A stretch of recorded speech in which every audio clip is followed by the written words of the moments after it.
Welcome to this lecture series on stochastic modeling. In this lecture, we will look at the characterization of stochastic processes. We know that a random variable can be completely characterized using its CDF, or the cumulative distribution function. In case if it is discrete, the probability mass function, and in case if it is continuous, the probability density function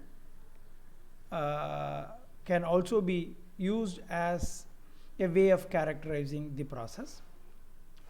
Of course, we can also use the moment generating function if it exists, moment generating functions, or the characteristic function if it exists, to characterize the stochastic process. In most cases, they are all equivalent in the sense that if you have the CDF, you can get the PDF or PMF. And if you have a characteristic equation or the MGF, or the moment generating equation, CDF can be obtained, and in terms the PDF and so on. So for a single random variable, its CDF is enough. If we have a group of random variables or a collection of random variables, because of the possibility of a dependence between the random variables, we can only specify their collection using a joint characterization, such as the joint cumulative distribution function, or the joint PMF, or the joint probability density function, or even the joint moment generating functions, and so on. Only in the case they are independent, the marginal characterization itself is enough to deal with the collection of random variables. The dependency is the one which makes the joint distribution very important. Now, if we have a stochastic process, which we have already seen as the indexed family of random variables, it has a number of random variables. In a case of the discrete index stochastic process, if the number of index variables is finite, we have a finite collection. It can even be a countably infinite number of random variables. Or in the case of continuous parameter stochastic process, we have a continuum of uncountable number of random variables which we have to deal with. How do we characterize stochastic process? So in general, what we need is a joint characterization of different sets of random variables. So all possible random variable subset that you can think of from the index set, you should have a joint characterization.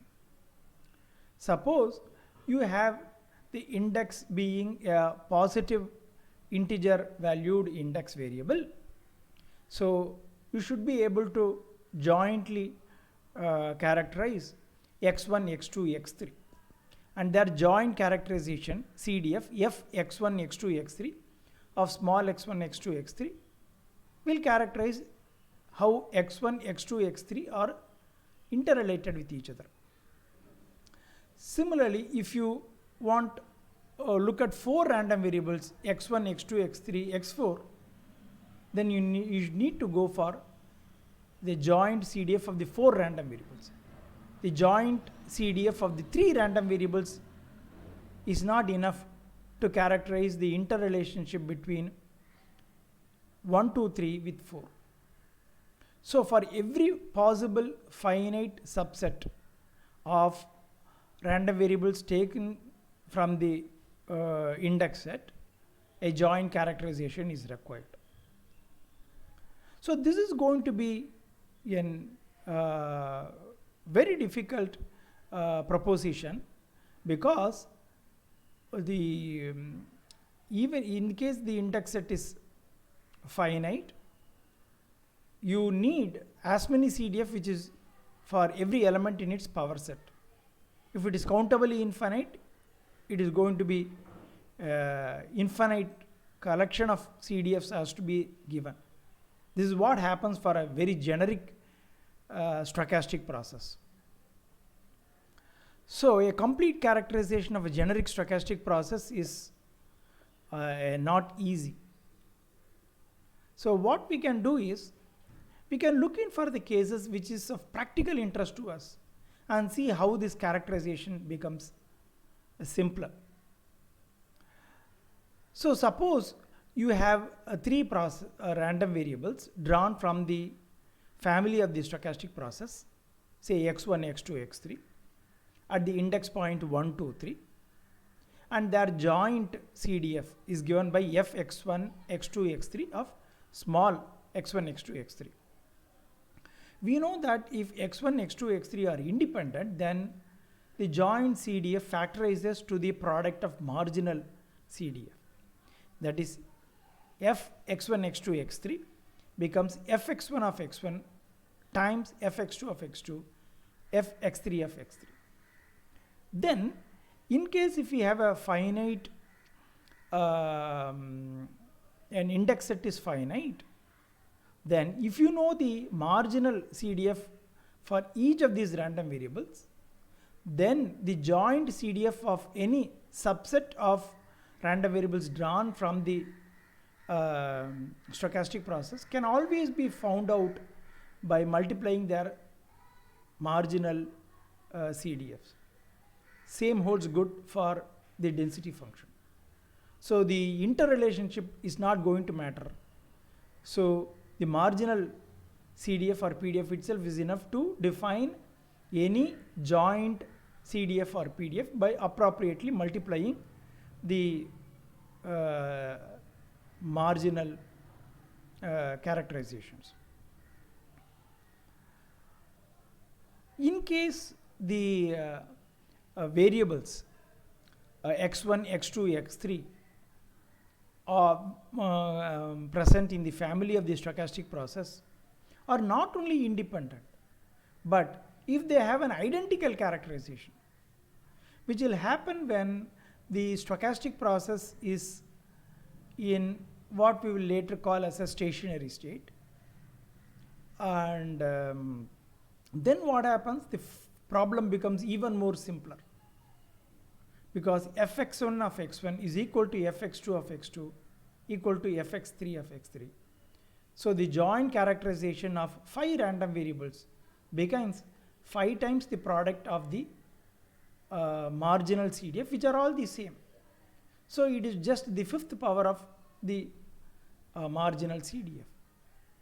So if in addition to the random variables being independent, if they are identical, then the problem becomes simpler. Then we have got a collection of independent, identically distributed random variables called as IID random variables. We would have encountered this IID random variables in earlier in connection in a course of probability. So now we note that stochastic process, a trivial stochastic process, is nothing but a collection of IID random variables. You can also look at a similar situation for a continuous parameter stochastic process. Suppose we have got a continuous time stochastic process, x of t greater than or equal to 0. If you look at two time points t1, t2, and let x of t1 and x of t2 by the random variables at these 2 time points, then if they are independent, but here t is continuous in the sense that t1 and t2 can be arbitrarily close. So if x of t1 and x of t2 are independent, as long as t1 not equal to t2, however small t1 minus t2 may be, then we have a case where the continuous parameter or a continuous time stochastic process is an independent stochastic process. Then such a stochastic process, we will call it as the white noise process. It's an idealized situation, but it acts as a good model in modeling many phenomena.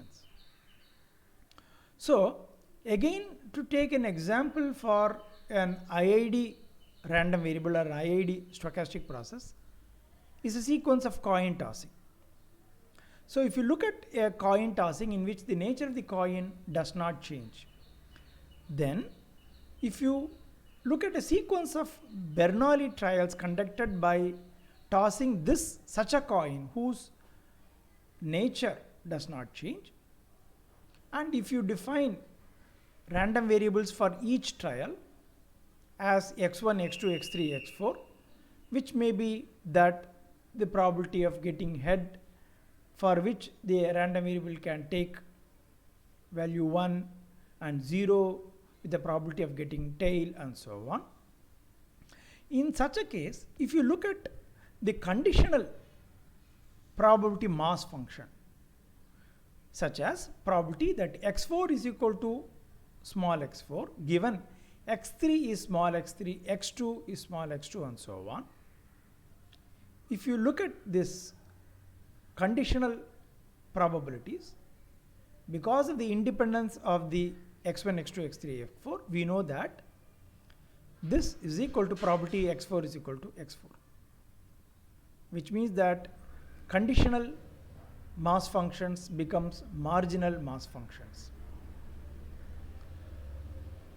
So this is an example of a trivial stochastic process where all random variables are independent of each other. Well, if you try to model some real world phenomenon other than the coin tossing, we may encounter that this IID characterization is not very realistic. Suppose we want to predict whether it will rain or not on a given day. One very simplistic way of defining is that we fix the probability that it will rain on a given day with some value, say 0.3, and not rain with a value, say 0.7. So suppose you are given information that on a given day it actually rained, that is a realization is given of a random variable is given at a particular index point. Then if you are asked the conditional probability that it will rain on the next day, then this independent assumption is not very realistic, because the fact that in a day it will rain or not is going to depend upon what happened in the previous day. It is going to give you some information. So in this case, the independent IID random variable based stochastic process is not good. We can go one step further. We can tell that the probability that the conditional probabilities of the random variable taking a given value will depend upon the previous random values, but only through the latest characterization, the characterization of the random variable at the latest time point. Formally, what we mean by that is, if 1, 2, 3, 4 are index point representing trials at successive times, that is 1 happens first, followed by 2, 3 and 4. So if you ask this conditional mass function or the conditional probability that probability x4 is equal to small x4 given the values of x3, x2, x1, what we do is, we do not say that x4 characterization will be independent of x3, x2, x1. We will say that it will depend upon the latest random variable or the most recent random variable's realization. Formally, it will be equal to probability that x4 is equal to small x4 given x3 is equal to x3. Here the most recent realization of the random variable is used to predict the future probabilities. Of course, here what we do is, we do not take into account the past values. This would be one step closer to realistic modeling. So this way of characterizing a stochastic process, which in a loose sense can be stated as follows: is given the present information, past information is irrelevant for predicting the future evolution of the stochastic process. This is a case where the process has a property called as the memoryless property. If you are given the present value, then it loses the memory of the past, or rather it is irrelevant for its future evolution. So this property has been first proposed and named as the Markov property.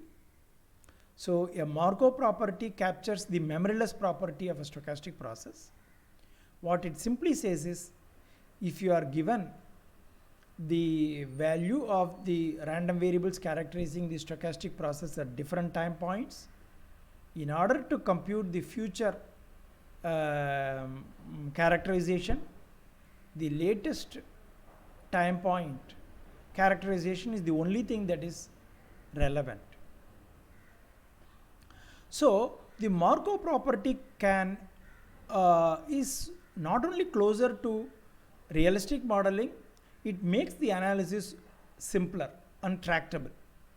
Therefore, what we will do is we will discuss Markovian stochastic process at great lengths.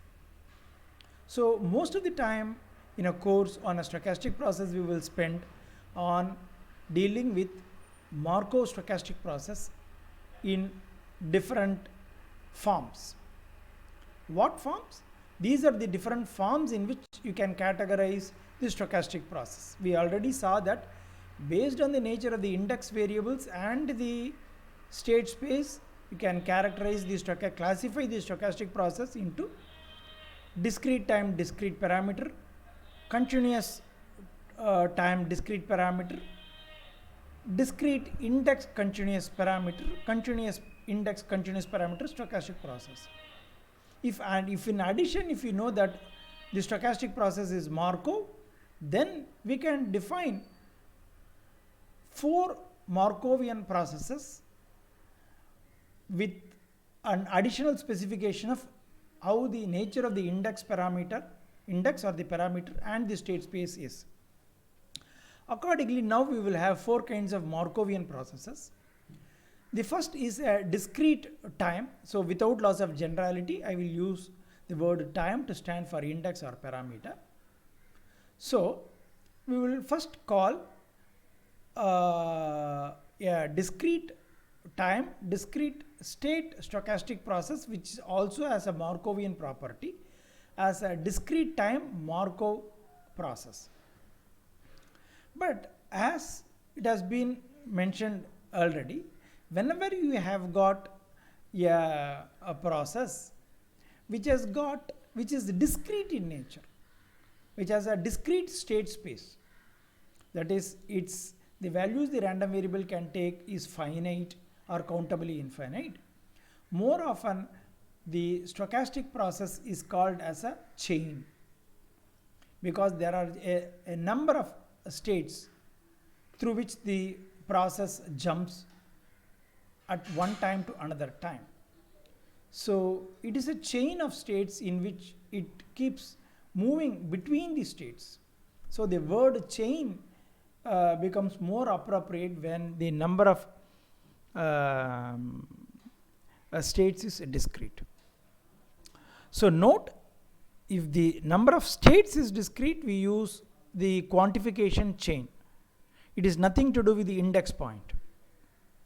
So more often, when we know that the state space is discrete, we, instead of calling it as a Markov process, we will use the term Markov chain. So first we have a discrete time Markov chain. So what you need to understand is the parameter is time and it is discrete in nature. And once we say it is chain, automatically the state space is discrete.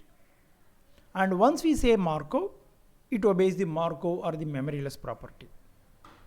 So this is an example of a discrete time Markov chain. we will use the acronym DTMC, taken from the beginning character from each of these four words. DTMC to stand for discrete time Markov chain. Next comes the continuous time Markov chain. The only difference being the time that is being continuous, that is the parameter being continuous. But other than that, the state space is finite, that is why we call it as a chain, and it has got a Markov property. So a continuous time Markov chain is a one where the index or the parameter is continuous and the state space is discrete and it obeys a Markov property. For example, the number of customers who have entered a supermarket till a time t can be a continuous time Markov chain, because one, it is observed at arbitrary time point, so the parameter or time is continuous. The number of customers can only be discrete, therefore it is chain. And based on the characterization, it can also be Markov. Once we know the number of customers at a given time, at a future time it can only increase based on that value. If we assume that the previous values will not influence the future counts, then in addition it has the Markov property. Then a particular class of stochastic process which is a continuous time Markov chain but which models certain physical phenomenon like population growth very well is the birth-death process. Before we move on to that one, we can also use the acronym CTMC to stand for the continuous time Markov chain.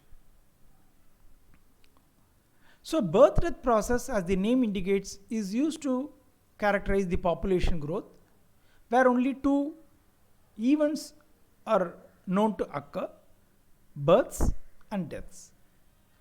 As the name indicates, births is going to increase the population and deaths are going to decrease the population size. If you use the population size as the state of the stochastic process, whenever a birth occurs, the population size or the state increases by 1, death decreases the state by -1, decreases by 1, or state becomes from x, it becomes x minus 1. So these are the processes where the transition from one time point to another time point occurs only to neighboring states, to a state which is either one more than the present state or one less than the present state. So whereas in a generic DTMC or continuous time Markov chain, the transition can occur from any state to any other state with a non-zero probability. Then you have other important stochastic process called as the Gaussian stochastic process. Suppose you have got a continuous time Markov chain, or any process for that matter, continuous time, continuous state Markov process also. But only thing is, if the random variables that falls into the family defining the stochastic process, the random variables are all Gaussian random variables, that has normal distribution, then it's a Gaussian stochastic process. It is not only that each random variable has to be Gaussian. For every collection of random variables from the stochastic process, their joint characterization is a multivariate normal distribution. Then such process are Gaussian stochastic process.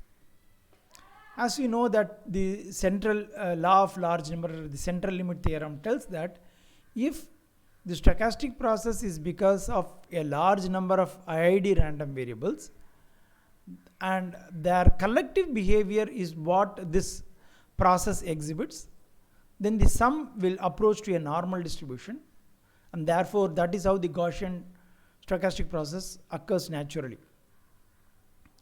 Well, if you have a stochastic process which has a Gaussian property being obeyed. And in addition, if it has also obeys a Markov property, that is the latest random variables characterization decides the future evolution, then they form the Gauss-Markov stochastic processes. So they are the one which satisfies the Gaussian property as well as the Markovian property. We can more, these are often a way of modeling what are called as the random fields. So random fields are those which are random functions defined on arbitrary domains. Suppose we have got a two-dimensional space, terrain, or an domain being present, and you have a function on the two variables x comma y, f of x comma y, but f is a random variable which can be defined at any given pair of x comma y. Then we have a random field. We can also define random vectors and so on. So Gauss-Markov stochastic process is one good model for a random field. Other models also occur. Then Poisson stochastic process is a very important stochastic process that as a discrete state space continuous time stochastic process. The state space is discrete. That is because this is a process in which we count the number of events that has occurred in a given time interval. It may be the number of customers who arrive, the number of packets that arrive to a network, the number of jobs that come to a web server, number of births, number of accidents, number of component failures, and so many things. Basically, how does it occur in nature? If you have a very large population in which there are many entities, and each entity give rise to an event at a random time, and the fact that one entity give rise to an event is not dependent upon the behavior of other entities. So potentially there are infinite collection of independent entities which each can potentially give rise to an event. Then if you look at the occurrence of these events at different time points, it has this stochastic Poisson characterization. Okay, so in this case, if you look at the time difference between two successive events, it can be shown that the inter-occurrence time between events of a stochastic process as a Poisson stochastic process has an exponential distribution. And later we will see that if you have an inter-arrival time which is exponential, the process has to be Poisson and so on. So the Poisson process and the exponential distribution are very closely related. We will spend a considerable amount of time understanding this before we get into discussing the CTMCs. Well, now a way of generalizing the Poisson stochastic process is through the renewal process, and the corresponding theory is called as the renewal theory. So wherein when we have two events that occur, the inter-occurrence time, or called as the holding time between these two events, need not be exponential. It can be it can have an arbitrary or a general distribution. And then we say that the process is a renewal process. The reason is, if you have a Poisson stochastic process, the inter-arrival time between two events is exponential, and the exponential process has got a memoryless property. Irrespective of the fact how much time you have waited for the occurrence of next event, the remaining time you have to wait for the occurrence of the event, okay, has the same distribution as the original distribution of the inter-arrival time. So because of that, at all times the process has this Markovian or the memoryless property. So if it is not an exponential distribution, that is the interarrival time, if it is an arbitrary time, then we lose the memoryless property between two event occurrences. But at the time of occurrence of event, then those point we need not remember the history. The process renews itself, and the only thing that matters is the characterization of the process at the time of occurrence of events or the renewal points. And this renewal theory abstracts all those phenomena. Then we looked at the Brownian motion as a classical phenomenon for modeling continuous time, continuous state stochastic process, which has got where the random variables are independent of each other. So mathematically, if you want to put this Brownian motion problem into a formalism, we go in for what is called as the Wiener process. To define, it is a stationary, normally distributed process with independent increments. That is, the behavior of the process in non-overlapping intervals are independent of each other. More about this we will see later. Another way of characterizing it is, it has a sample path which is continuous but nowhere differentiable. Not differentiable because at each time the next value can be realized is independent of the previous values. Because of that, the sample paths are non-differentiable. So the Wiener process forms the basis for defining what is called the stochastic calculus. Before proceeding further, it is also to be noted that there is a totally different way of looking at the stochastic process. We can look at one particular realization of the process at various index points or their time.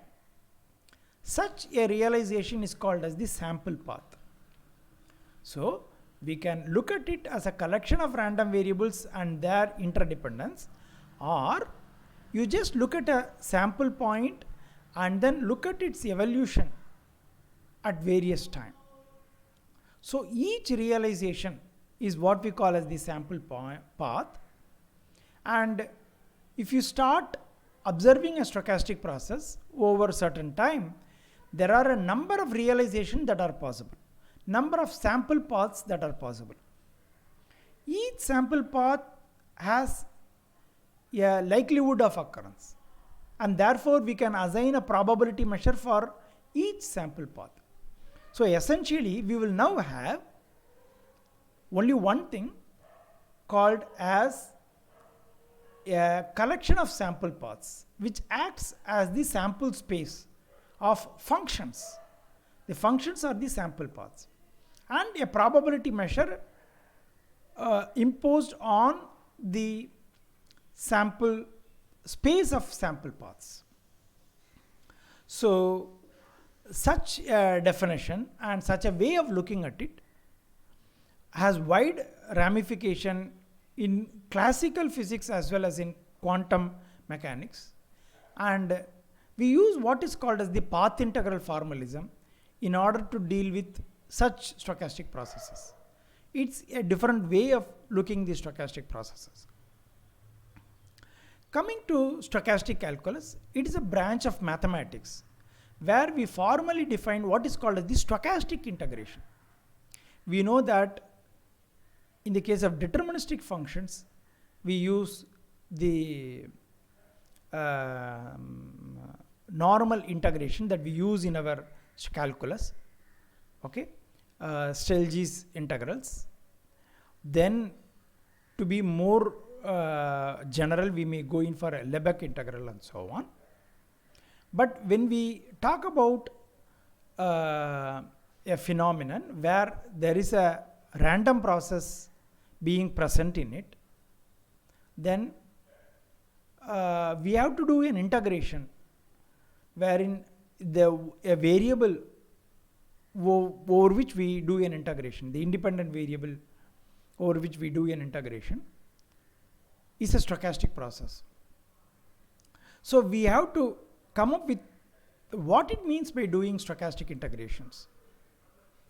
Okay, that is, if you want to integrate there, y is a function, f of x is a function of x, but if you know that x is deterministic, what we do is we use the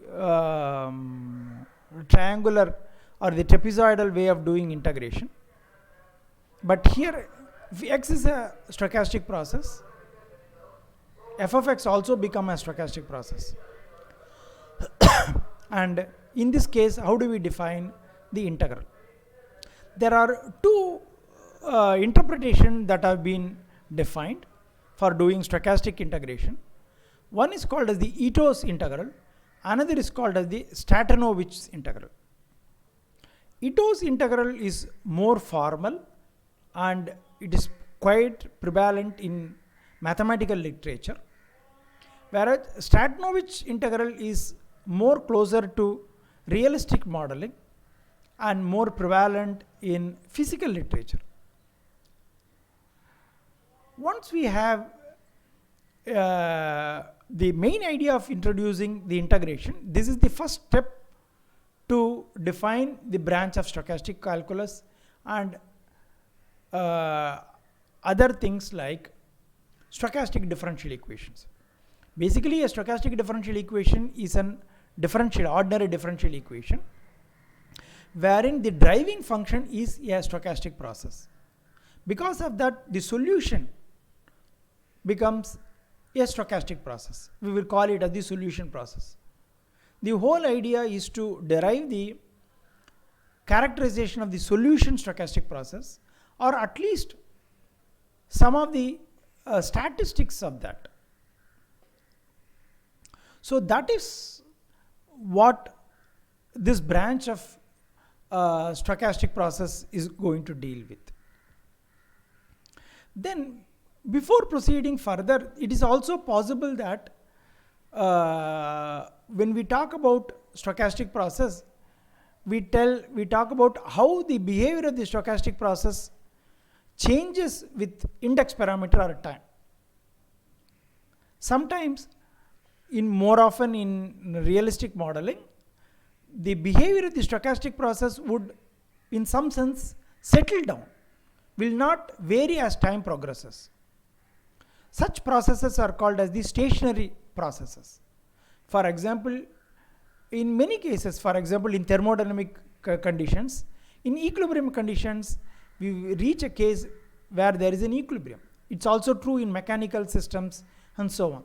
So soon after, a physical system will reach, under certain condition, a equilibrium condition where its behavior is does not change.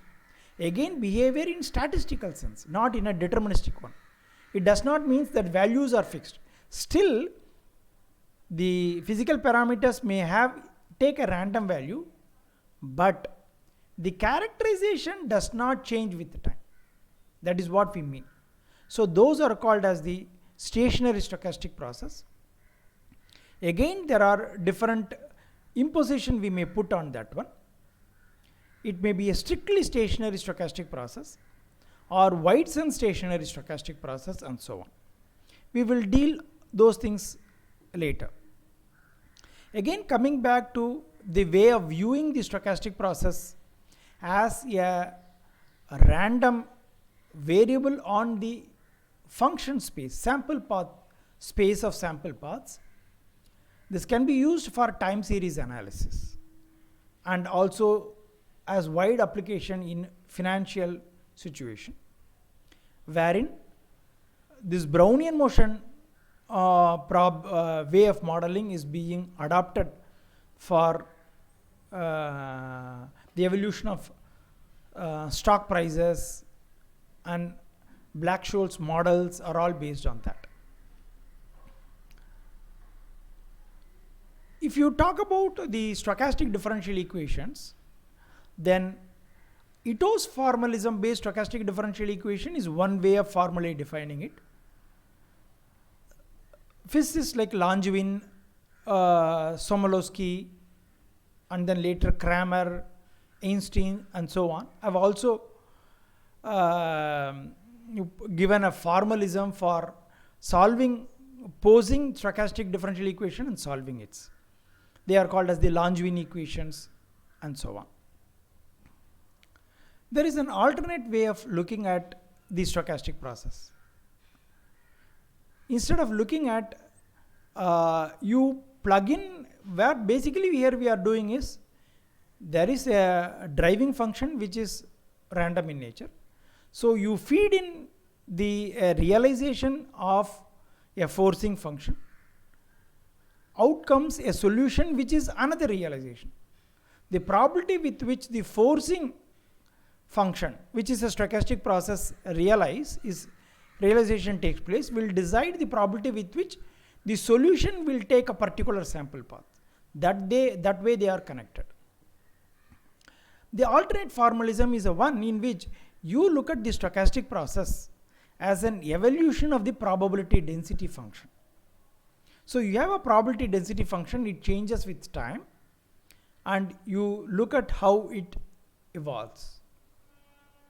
Because it has at least two components. One is the space and another is the time for a one-dimensional stochastic process. If it were two-dimensional, it will be x comma y at time t.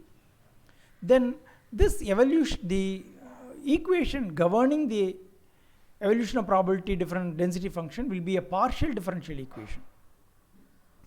For example, we will use p of x comma t, probability of the density function at the value x at the time t, and how does it change. We will equate tau by tau t of p of x comma t with tau by tau x of p of x comma t, tau squared by tau x squared of p of x comma t, tau cube by tau x cube of p of x comma t, and so on. Those are called as the master equations. If you only curtail to two derivatives, that is tau by tau x and tau squared by tau x squared of the PDF relating to tau by tau t of p of x comma t, then basically it's an evolution equation. So those are called as the Fokker-Planck equation. They are used to model diffusion equation, how quantity diffuses with respect to time. Again, we can use solve for this Fokker-Planck equation using a number of techniques, like using the linear algebraic methods of finding the so posing it as an eigenvalue problem, or matrix continued fraction method, and so on. In one sense, the Fokker-Planck equations are analogous to the Schrodinger wave equation. So then we will have what are called special kind of stochastic process called as the martingales. These are the processes which are used to characterize fair gambling or any game which is fair in nature. So what happens is, if you play a fair game before as a sequence of trials, we know that the probability of you getting a profit or a loss in the next trial, if it is non-zero, then the game is fair. If there is a probability that you will lose some money in the next trial, then this is an unfair game for you. Similarly, if there is a probability or the expected gain is positive, then again it is an unfair game for your opponent. So naturally, for a fair game where both parties agree that this is a fair game, the expected loss or expected gain will be zero. Or if you look at the fortune, the expected fortune, that is the cumulative profit that you have gone, the expected fortune in the next, after the next trial will be just equal to the current fortune. And that is what the martingale abstracts. So martingale is a sequence of random variables such that the conditional expectation of the random variable at a particular time point is just equal to the realization of the random variable at the previous time point. Then you have got a branching process which can be used to characterize the growth of population. It can be used for various things. What I will tell you what the abstraction is, then you can see the similarity, how it can use to model other physical phenomena also. Here you have got a number of individuals. They comprise a population, and each individual has got a potential to produce or give rise to additional individuals similar to birth, and which forms the next generation with some probability. So each individual can give rise to some more individuals with some probability. So it means that it models the growth of the population. So at every point there is a branching that takes place. For example, each stem, each branch of a tree gives rise to different branches, and from each branch leaves can occur. So that probably that is how the word might have come. Naturally, it stands for a good model for population. It also stands a good model for the a nuclear fusion reaction and so on, where every particle can give rise to more alpha or beta particle after a reaction, okay, can give rise to additional one, which will decide how the reaction, whether it can be a controlled one or it will go uncontrolled. The spreading of rumor in a population, the spreading of diseases, just like a COVID in an epidemic in a population, because each member carrying a disease has a chance of infecting some more diseases, some more individuals, and that is the one, and so on. So all these can be a good model for the branching processes. So with this, we will stop this introduction to stochastic process. We started off defining the stochastic process, then we looked at how the index and the state space can be different, multidimensional stochastic process, so many things we discussed about. There's the preparatory ground for how all different manifestation of stochastic process can occur. Then we classified it based on the index set and the state space. Then we introduced the important Markovian property, and based on that we defined different categories of Markov processes. In addition, other popular Markov stochastic process widely encountered in physical universe is being looked upon. With these building blocks, we will start getting into the discrete time Markov chain, DTMC, in the next lecture. Thank you.